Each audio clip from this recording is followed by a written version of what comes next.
Hi, thanks for joining me today. Would you like to know the signs to look out for quite a big danger coming up ahead, and what those early signs might be?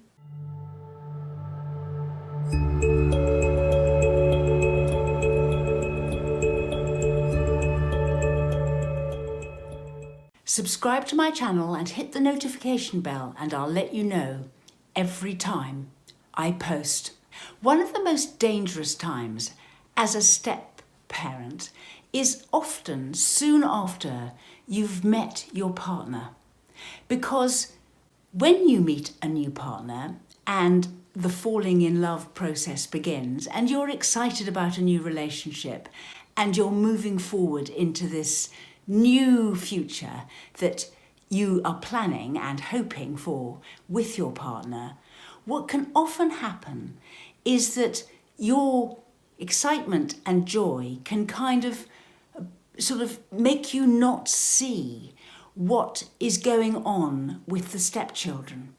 And the stepchildren can feel very much left out, and as though all the changes that are taking place in their parents' life is something that they really don't want to happen, but you don't see it because you want to bring them along with you and include them in things, and you send them photographs on social media and they're your new best friends, and everybody's supposed to be getting on just fine. Now, the stepchildren may go along with this, but often they're not really going on with it, because what's happening to them is that they are seeing that their parent is making some quite fundamental changes to their lives. They're taking a new approach to things, like all the usual things, like what they do at the weekend and what they do of an evening and how they spend their time, and everything about their biological parents' life seems to be changing because you've arrived on the scene. And to a degree that's true. And that can leave the stepchildren feeling abandoned.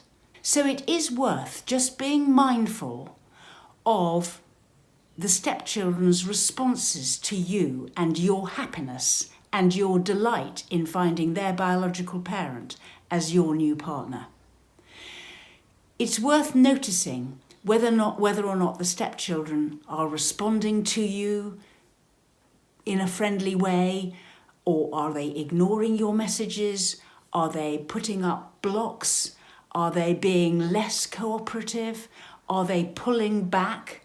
Are they being difficult? Any of those signs early on are worth paying attention to, because there are things you can do about it. You can, for example, give the biological parent time alone with their children. That's a good policy throughout your relationship. And it's not about you, and it's not about the life you're now leading. It's just acknowledging that they had a different type of relationship before, and allowing that to come to a natural end or progression or a change, so that they can then integrate with you, because you're wanting things to progress, but they are often not. Other things you can do at this time is that when you get the opportunity, just talk about the fact that you're not planning to take a parental role in this, or what role you are going to take, or you're not going to take their other parent's position, and that you don't intend to take their biological parent away from them. And another thing that might be good is to establish a relationship with them which is not about living in the home or being with their biological parent. It's an independent relationship you could have with them, something that you've got in common, something that you could do together apart from being their biological parent's partner or in the home. And one final thing, not a bad idea to set up good communication channels, because when you're a stepchild and your parent goes off with somebody else, often communication gets cut. Things that you used to be privy to and used to know and your parent used to confide in you about, or that used to share plans or talk to you about things, suddenly stop. And you feel totally bereft and left out. So it is worth, as a step-parent, thinking about establishing a series of meetings or just making sure that at meal times things are talked about, plans for the future, and letting them have as much of a say as you feel comfortable with and that you think that they would appreciate, so that they can continue to feel involved in their home and the life that their biological parent leads.